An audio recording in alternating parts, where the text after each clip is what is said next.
오늘은 창세기 17장 1절에서부터 8절의 말씀을 가지고 99세에도 하나님은 미래를 주신다. 99세에도 하나님은 미래를 주신다라는 제목으로 하나님 말씀 증거하도록 하겠습니다.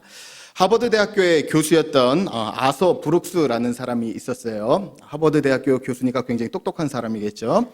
그런데 이 사람이 하루는 비행기를 탔습니다. 비행기를 탔는데 때마침 자기가 그렇게 꼭 한번 만나보고 싶었던 자신보다 훨씬 더 유명한 교수님이 비행기에 타 있는 것을 보게 됐습니다.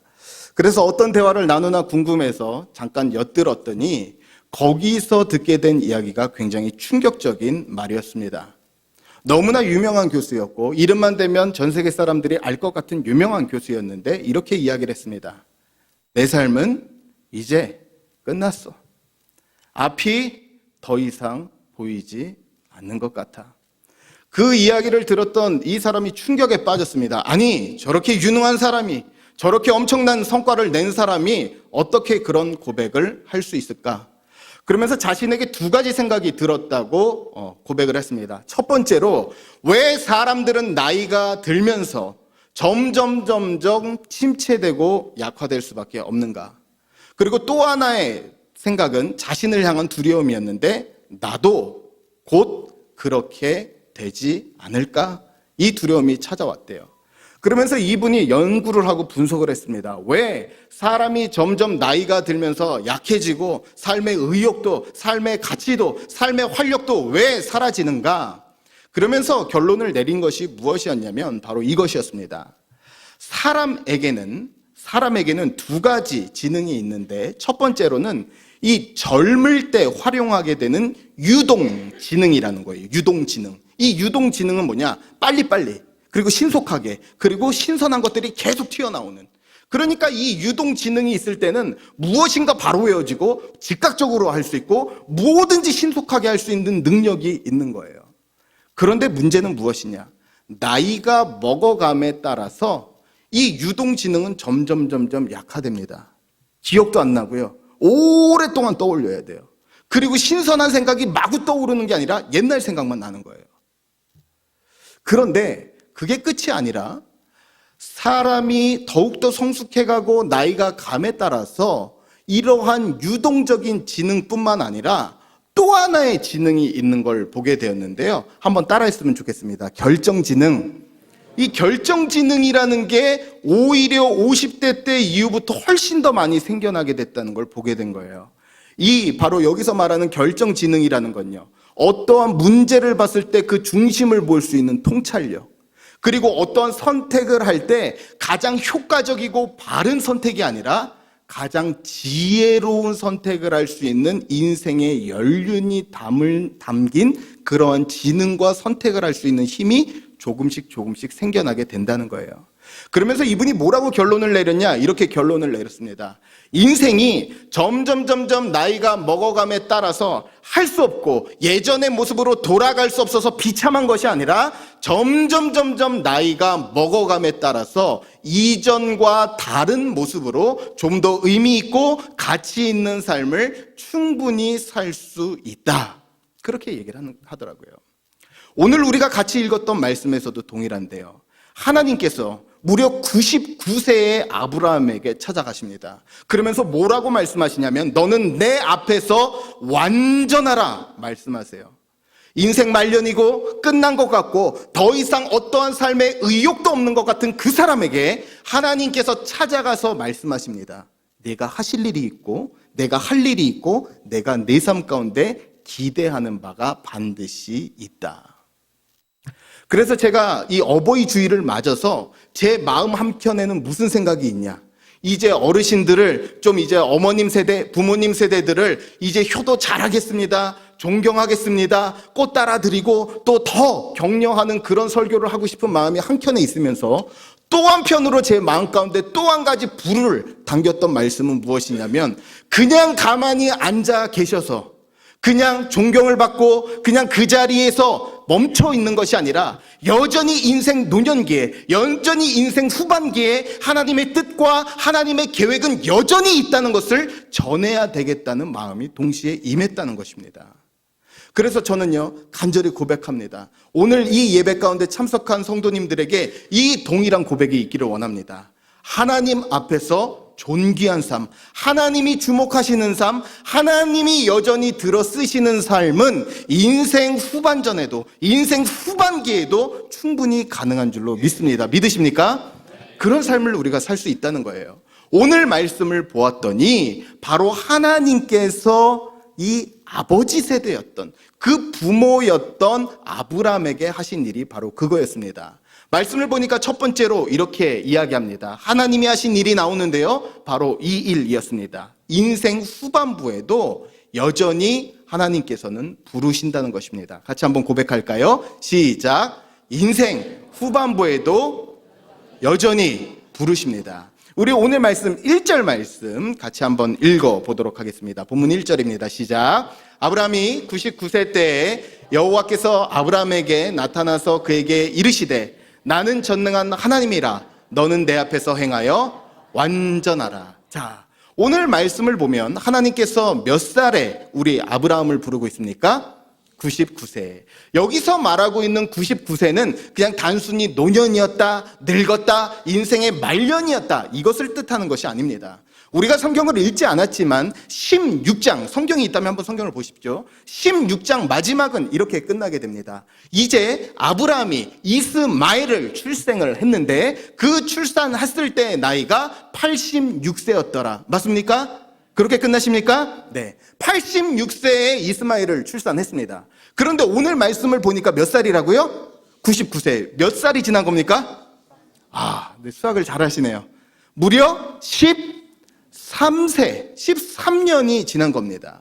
그런데 왜 하나님께서 바로 그 순간에 찾아오셨는가 하는가예요. 당시에 유대인들에게 성인으로, 어린아이가 성인으로 입문하게 되는 나이가 13살이었습니다. 그러니까 지금 아브라함에게는 어떤 상황입니까? 자기에게 있어서 하나님께서 아들을 주실 거라고 약속을 했는데 아들을 안 주셨어요. 그런데 그 대안으로 이스마엘을 데리고 있었는데 이제 이스마엘이 곧 성인이 되면 이 가정 가운데서요, 더 이상 하나님이 약속하신 자녀, 더 이상 하나님께서 주시기로 한 놀라운 어떠한 초자연적인 일이 필요 없어도 이미 이 집안 가운데서는 모든 계승 절차가 완료돼서 너무나 이 집안이 잘 꾸려질 수 있는 거예요. 그러니까 지금 아브라함이 99세다라는 말의 뜻은 무엇이냐면 완전히 아브라함이 현실에 주저앉았을 때, 아브라함이 완전히 하나님을 향한 어떠한 기대감도 사그러들었을 때, 바로 그때를 상징하고 있다는 사실이에요.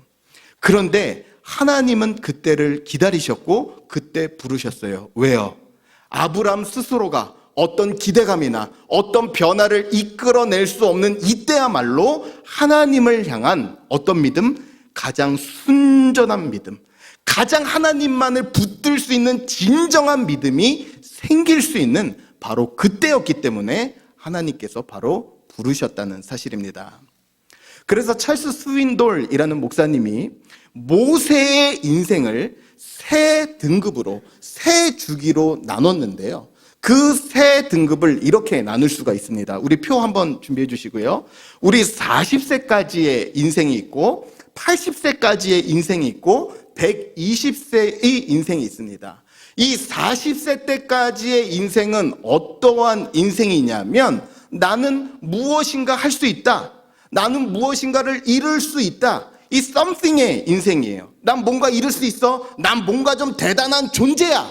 그런데 그 결과는 뭐였냐? 실패였어요.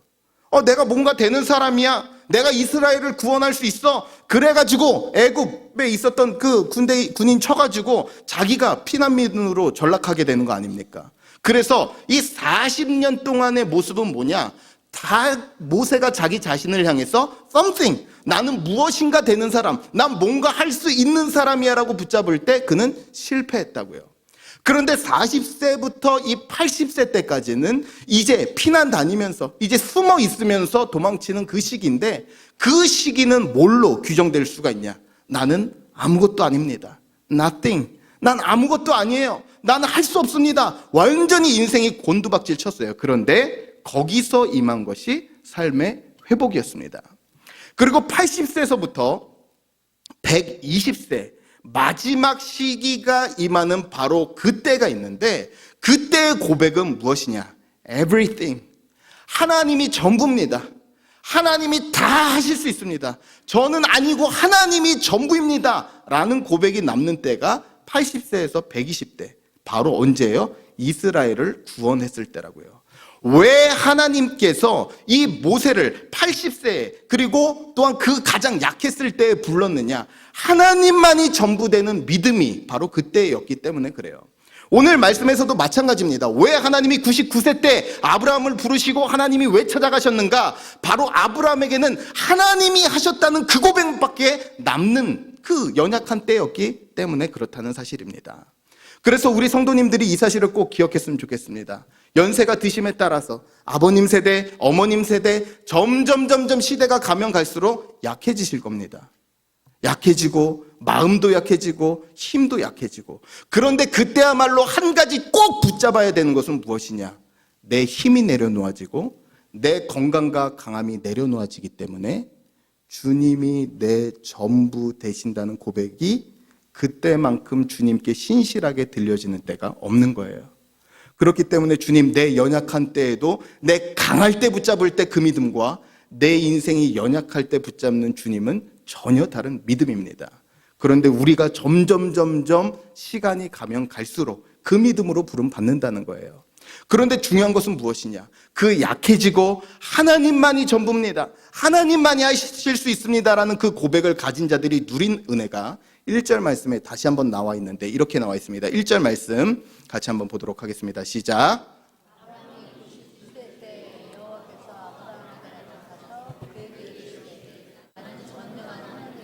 너는 내 앞에서 행하여 완전하라. 우리 펜이 있으면 거기 한번 줄을 치십시오. 나는 전능한 하나님이라. 무슨 하나님이라고요? 전능한 하나님. 여기서 말하는 전능한 하나님이다 라는 말의 뜻은 엘샤다이라는 뜻인데, 엘이라는 것은 하나님이에요. 그런데 뒤에 붙는 샤다이는 여러 가지 의미가 있는데 두 가지가 대표적입니다. 첫 번째는 무슨 뜻이냐? 커다란 산이라는 뜻이에요. 커다란 산을 옮길 수가 있어요, 없어요? 없어요. 바꿀 수가 없어요. 그것처럼 하나님은 능력이 있으시고 크시다는 뜻이 있어요. 그런데 더 중요한 뜻이 있는데, 엘샤다이의 하나님은 어떤 의미가 있냐면, 이사야서 말씀과 같이 읽게 되면 여기에서 등장하는 단어가 어떤 뜻이 있느냐? 어머님의 품, 어머님의 가슴이라는 뜻이 있어요. 무슨 얘기냐? 너무나 연약한 아기가 스스로 영양분을 공급받지 못해요. 스스로 일어날 힘이 없어요. 그런데 엄마 품 안에서 공급받는 것처럼 먹이고 입히고 돌보고 인도하는 은혜가 임한다는 거예요.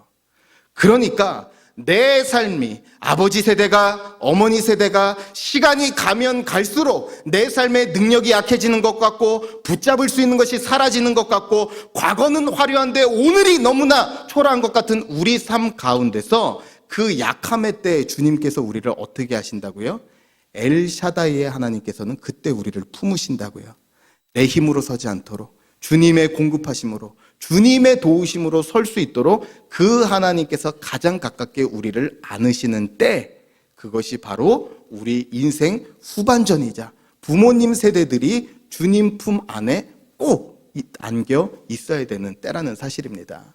그래서 우리 성도님들 간절히 소망합니다. 내 삶 가운데 점점 약해지고 점점 안 되는 것이 많아지고 점점 불편한 것이 많아지는 바로 그때야말로 엘샤다이의 주님, 어린 아이를 할 수 없는 무력한 자녀를 품에 안는 그 하나님의 은혜와 그 하나님의 공급하심이 우리 성도님들의 삶 가운데서 그 어느 때보다도 진하게 또한 성도님들의 삶을 붙잡고 고백되어질 수 있는 은혜가 있기를 간절히 소망합니다.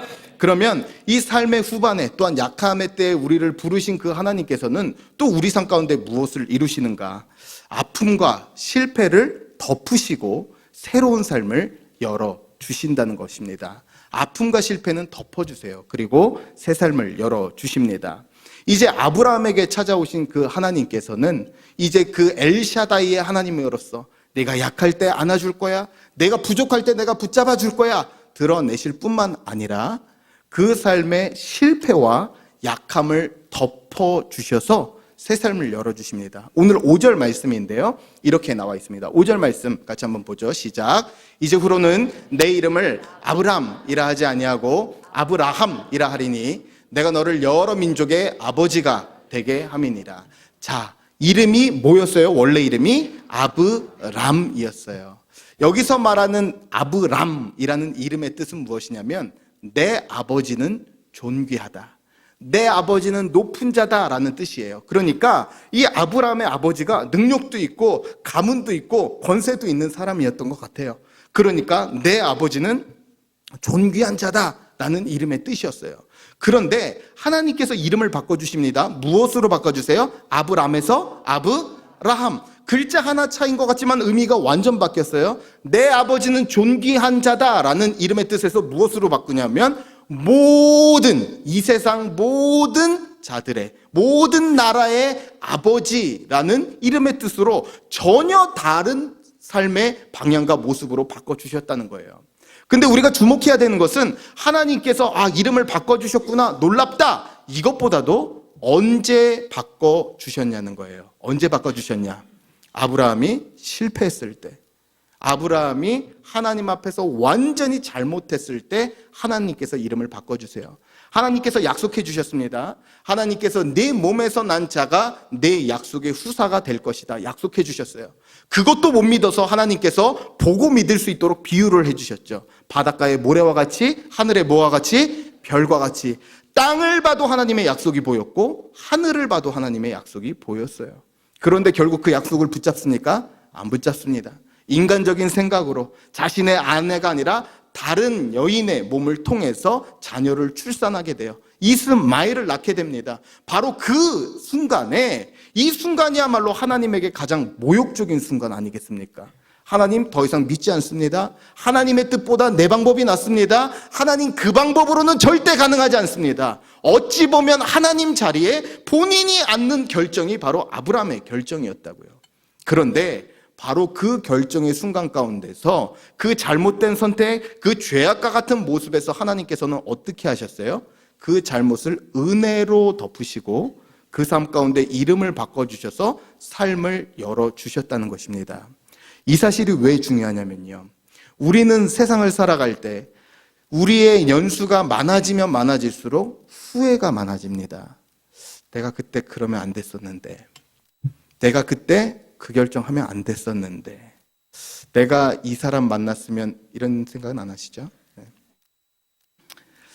우리가 살면서 그런 후회들이 점점 많아집니다. 왜 그러냐?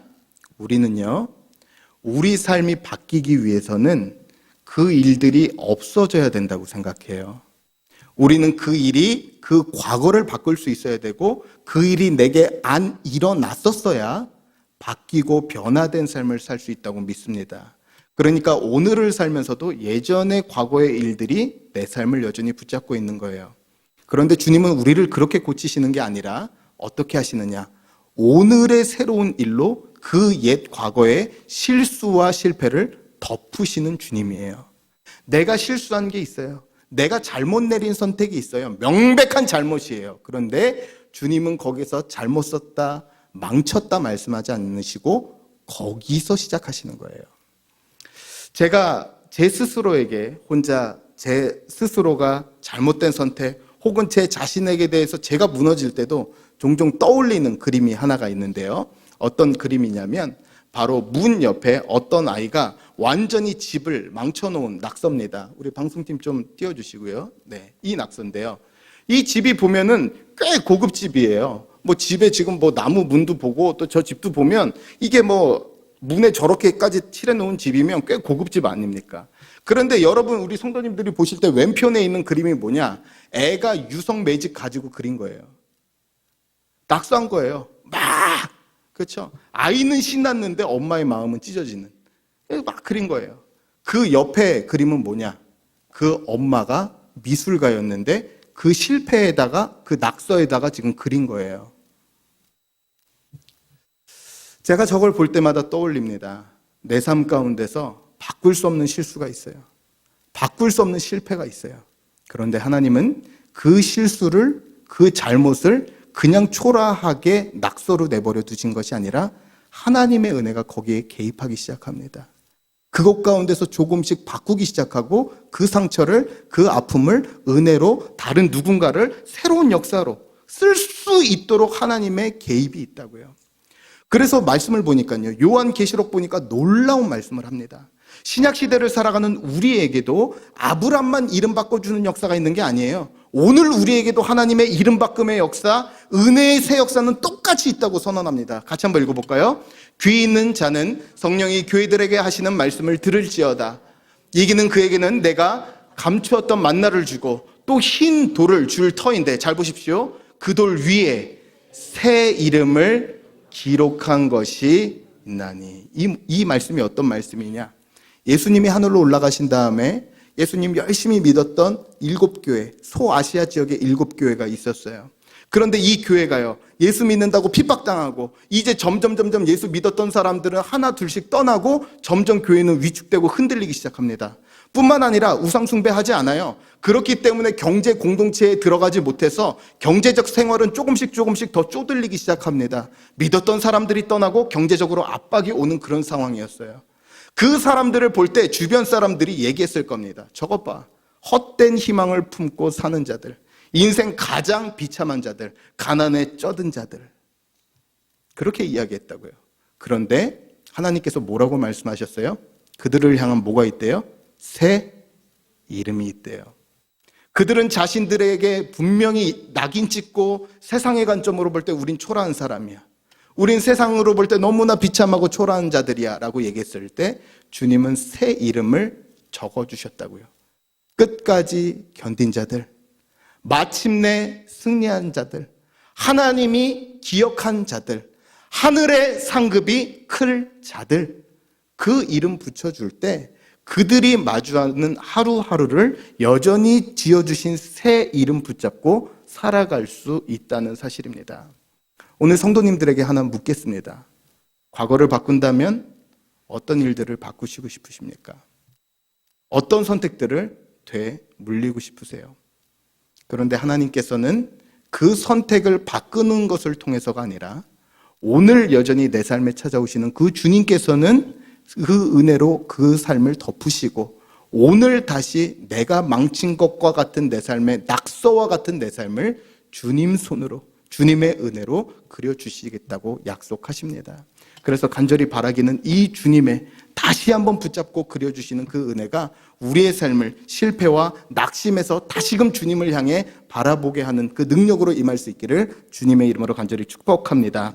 마지막으로 본문은 우리에게 이렇게 얘기합니다. 그러면 도대체 그래서 어떻게 살라는 것이냐? 바로 오늘 말씀의 결론인데요. 지금 내 삶보다 큰 약속을 바라보며 살아가라는 것입니다. 너무 중요하기 때문에 같이 고백했으면 좋겠습니다. 시작.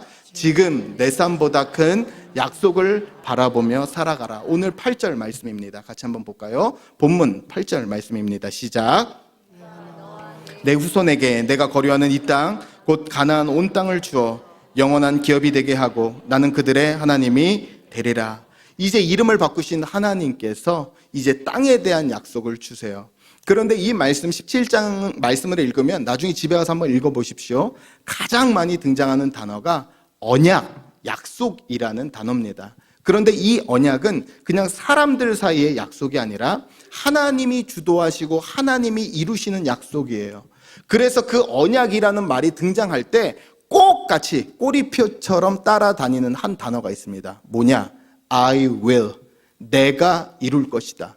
약속이 있어요. 하나님이 땅이 있어요. 너희에게 땅을 주리라, 기업을 주리라 약속하셨는데 우리가 얻을 방법이 없어요. 그런데 그 뒤에 조건이 붙어요. 내가.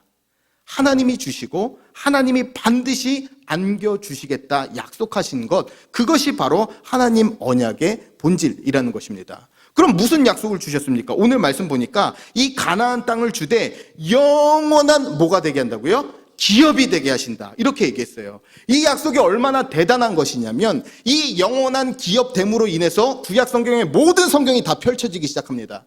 여호수아 때부터 정복전쟁을 뛰어들었던 이유가 뭐예요? 하나님이 그 땅을 주셨기 때문에. 포로기가 끝난 다음에 바벨론에서 다시 돌아와서 우리가 다시 고향으로 돌아가야 되겠다 선포한 이유가 뭐예요? 하나님께서 그 땅을 무엇으로 주셨기 때문에? 유업으로 주셨기 때문에.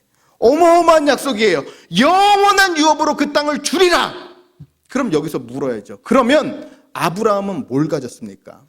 창세기 23장 말씀 보니까 아브라함이 그 삶 가운데 가진 한 가지를 얘기합니다. 같이 읽어볼까요? 그 후에 아브라함이 그 아내 사라를 가나안 땅 마므레 앞 막벨라 밭 굴에 장사하였더라. 마므레는 곧 뭐 받은지 아세요? 가나안 땅 전체를 약속받았는데 실제로 그 삶 가운데 밟고 가졌던 것은 딱 하나, 굴 하나. 막벨라 굴 딱 하나 가졌어요.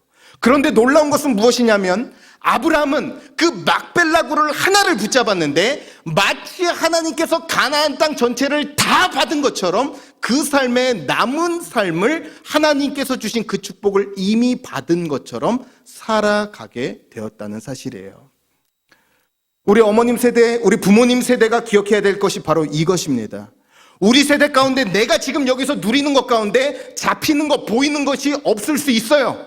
그러나 이미 받은 줄로 믿고 오늘 내 삶에 흔들리는 발걸음을 다시 한번 믿음으로 걸어가야 되는 이유는 무엇이었냐면 내가 순종함을 통해서 내 다음 세대, 내 후손 가운데서, 우리 가문 가운데서 하나님의 이루는 역사가 있기 때문에 그렇습니다.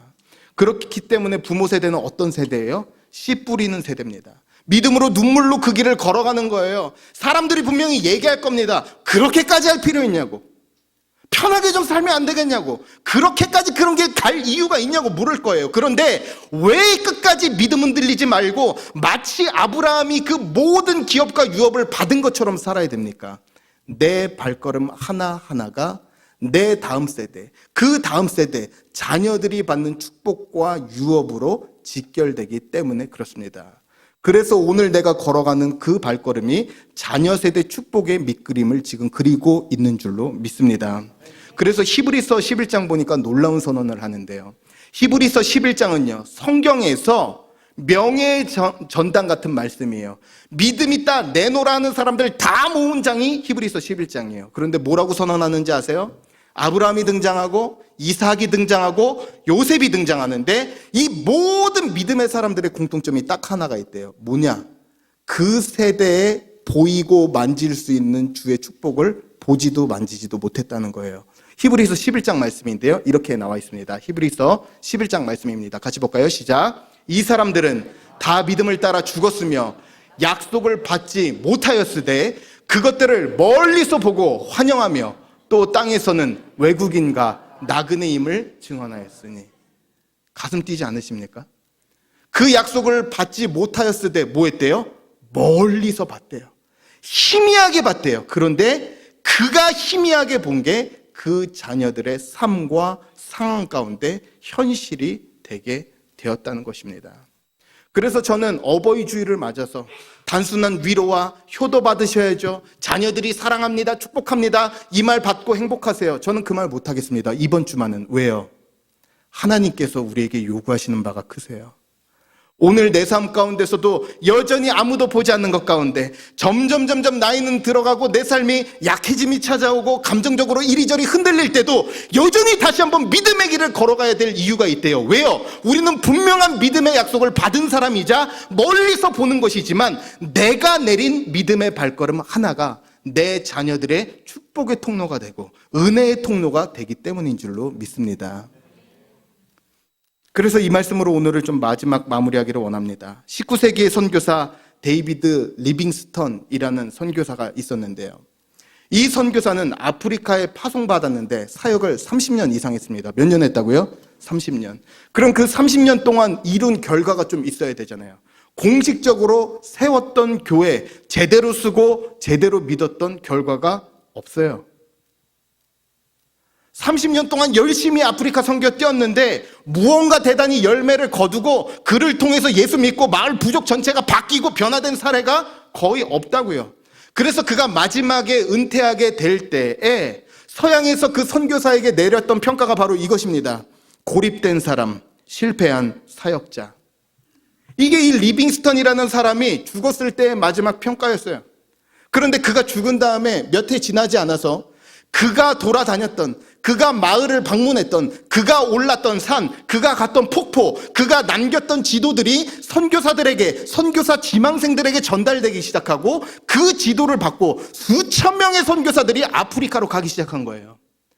그는 단 한 사람도 제대로 회심시키거나 어떤 마을도 변화시키지 못했어요. 그가 갔던 것은 그저 믿을지 안 믿을지 모르는 마을에 그냥 갔다가 거절당하면 또 오고 다른 곳 갔을 뿐이에요. 그런데 그 믿음의 발걸음 가운데서 하나님께서 그리고 계신 그림은 훨씬 더 크고 명확했다는 사실입니다. 우리 성도님들이 걸어가는 것들이, 간절히 기도한 것들이 우리에게 지금 당장 보이지 않고 느껴지지 않고, 때로는 하나님께 주님, 왜 내 삶은 주님 믿는데도 이렇게 초라합니까? 이것이 결론일 수 있어요. 그러나 한 가지 끝까지 보셔야 됩니다. 끝까지 볼 수 있어야 돼요. 오늘 내가 내딛는 이 믿음의 발걸음이 무가치하지 않는 이유는 그 발걸음으로 인하여 우리 가문에 예수 복음이 흐를 것이기 때문이고, 내가 다시 한번 주님 앞에서 거룩을 지켜야 되는 이유는 주님 앞에서 거룩함을 지켰던 이 거룩으로 말미암아 우리 자녀 세대 가운데 하나님의 축복이 흐르게 될 것이기 때문인 줄로 믿습니다. 그래서 오늘 말씀은 우리에게 도전합니다. 99세에도 하나님은 미래를 말씀하세요. 멈춤과 같은 그때에도 또 그 길을 걸어갈 수 있느냐고 묻는 그에게 하나님께서는 다시 가라고 말씀하세요. 왜요?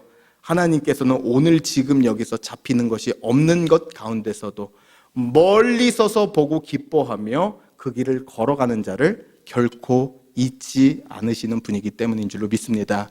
이번 한 주의 삶을 살아갈 때도 우리 어르신 세대, 우리 부모 세대님들이 다시 한번 흔들리지 않는, 이 열방의 부모님들이 이 굳건한 믿음 갖고 흔들리지 않고 그 길을 걸어감으로 말미암아 다음 세대 가운데 축복이 유통되고 하나님의 은혜의 물길을 내는데 놀랍게 쓰임받을 수 있는 우리 모든 아버님 세대, 어머님 세대가 될 수 있기를 주 예수 그리스도의 이름으로 간절히 축원합니다.